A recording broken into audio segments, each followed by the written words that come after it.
Friends, welcome to our channel. இன்றைக்கி நம்ம சேனலில் ஒரு சூப்பரான பிரெட் ரெசிபி தான் பார்க்க போகிறோம். வீடியோக்குள்ளே போகிறதுக்கு முன்னாடி ப்ளீஸ் நம்ம சேனலை சப்ஸ்கிரைப் பண்ணிக்கோங்க. பக்கத்தில் இருக்க பெல் ஐக்கானையும் ப்ரெஸ் பண்ணிக்கோங்க.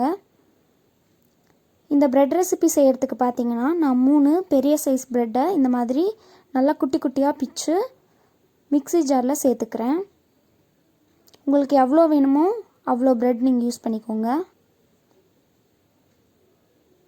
இந்த மாதிரி நல்லா குட்டி குட்டியாக பண்ணி சேர்த்துக்கோங்க. இப்போ இதை வந்துட்டு நல்லா பவுடர் மாதிரி அரைச்சிக்கோங்க.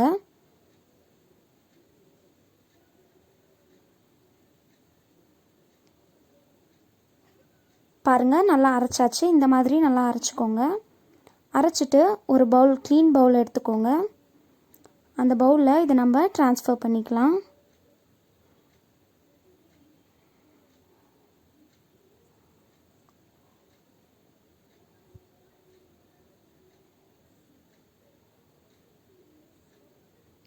பாருங்கள், பிரெட் க்ரம்ஸ் செமையாக ரெடி ஆயிடுச்சு. இப்போ இதில் கொஞ்சம் கொஞ்சமாக தண்ணி சேர்த்து இதை நம்ம நல்லா மாவு மாதிரி பிசையணும். இதுக்கு பார்த்திங்கன்னா ஒரு 3 இல்லைன்னா 4 ஸ்பூன் அளவுக்கு தான் தண்ணி தேவைப்படும், பெரிய ஸ்பூனில். பாருங்கள், இந்த மாதிரி நல்லா மாவு ரெடி ஆனதுக்கப்புறமா குட்டி குட்டி பால்ஸாக பண்ணிக்கோங்க. இல்லை உங்களுக்கு ஸ்கொயர் ஷேப் வேணும்னா அந்த மாதிரி கூட பண்ணிக்கோங்க. பாருங்கள், இப்போ பால்ஸ் எல்லாம் ரெடி ஆகிடுச்சு. இவ்வளோ பால்ஸ் தான் நம்மளுக்கு வந்திருக்கு 3 பெரிய சைஸ் ப்ரெட்டில். உங்களுக்கு நிறைய வேணுன்னா கூட நீங்கள் நிறைய ப்ரெட் போட்டு பண்ணிக்கலாம். இப்போ இதை நம்ம ஃப்ரை பண்ணி எடுத்துடலாம். பாருங்கள், நீங்கள் உருட்டும் போதே எந்த கிராக்கும் இல்லாமல் உருட்டணும். அப்போ தான் நீங்கள் பொரிக்கும்போது எதுவும் டேமேஜ் ஆகாமல் நல்லா ரவுண்ட் ஷேப்லேயே நம்மளுக்கு கிடைக்கும்.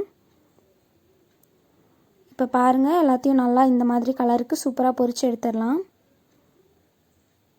இப்போ பொரித்து எடுத்தாச்சு கொஞ்சம். இப்போ ஒரு மிக்ஸி ஜாரில் 3 தக்காளி, 4 பல் பூண்டு, ஒரு துண்டு இஞ்சி, இது கூட அரை ஸ்பூன் அளவுக்கு மிளகாய்த்தூள். நான் 3 மிளகாய் சேர்த்துருக்கேன், அதை நான் காட்டலை, பார்த்துக்கோங்க. 3 மிளகாய் சேர்த்துக்கோங்க.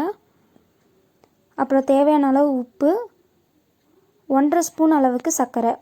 உங்களுக்கு பச்சை மிளகாய் வேணான்னா நீங்கள் மிளகாய் தூளே அதிகமாக சேர்த்துக்கோங்க. இப்போ பாருங்கள், எல்லாத்தையும் நல்லா இந்த மாதிரி அளவுக்கு அரைச்சி எடுத்துக்கோங்க. இப்போ அதே பேனில் கொஞ்சமாக எண்ணெய் சேர்த்துட்டு ஒரு பெரிய சைஸ் ஆனியனை நான் குட்டி குட்டியாக கட் பண்ணி ஆட் பண்ணியிருக்கேன். இது நல்லா கலர் சேஞ்ச் ஆனதுக்கப்புறமா இப்போ நம்ம அரைச்சி வச்சுருக்க பேஸ்ட்டை அதில் ஊற்றிடலாம். இன்றைக்கி பார்த்திங்கன்னா நம்ம பிரெட் மஞ்சூரியன் ரெசிப்பியை எந்த சாஸும் இல்லாமல் தான் செய்ய போகிறோம். அதுக்காக தான் நம்ம இந்த பேஸ்ட் அரைச்சி சேர்த்துருக்கோம். இது கூடவே லைட்டாக தண்ணி சேர்த்து ஊற்றிடுங்க. இப்போ இது எல்லாத்தையும் நல்லா கலந்து விட்டுறலாம். இது வேகட்டும். இந்த டைமில் ஒரு பவுலில் கொஞ்சமாக கார்ன்ஃப்ளவர் மாவு சேர்த்துக்கோங்க. சேர்த்துட்டு ஒரு 2-3 ஸ்பூன் அளவுக்கு தண்ணி சேர்த்து நல்லா கலந்து எடுத்துருங்க.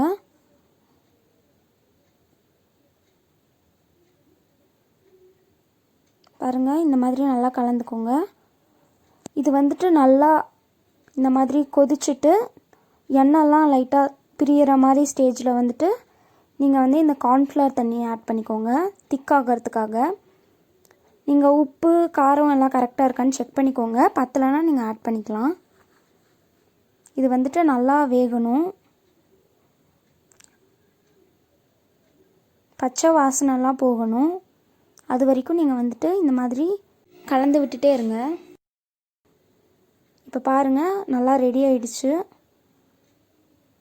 அந்த தக்காளி சாஸ் மாதிரி நம்ம செஞ்சது கொஞ்சம் குறைஞ்சிருக்கு. இந்த டைமில் நம்ம செஞ்சு வச்சுருக்க ஃப்ரை பண்ணி வச்சுருக்க பால்ஸை இதில் போட்டுடலாம். போட்டுட்டு இதை ஒரு 2-3 மினிட்ஸ் நல்லா வதக்கிடலாம். அடுப்புலேயே வச்சு நல்லா வதக்கியாச்சு. நம்மளோட பிரெட் மஞ்சூரியன் ரெசிபி சூப்பராக ரெடி ஆகிடுச்சு. இந்த வீடியோ உங்களுக்கு பிடிச்சிருந்தா அபீஸ் ஃபுட் கேல் யூடியூப் சேனலுக்கு சப்ஸ்கிரைப் பண்ணுங்கள். மறக்காமல் பக்கத்தில் இருக்க பெல் ஐக்கானையும் ப்ரெஸ் பண்ணிடுங்க. இப்போ இதை நம்ம ஒரு பிளேட்டில் மாற்றிட்டு கொஞ்சமாக ஆனியன்ஸ் மேலே தூவி விட்டு சர்வ் பண்ணிடலாம். தேங்க்ஸ் ஃபார் வாட்சிங்.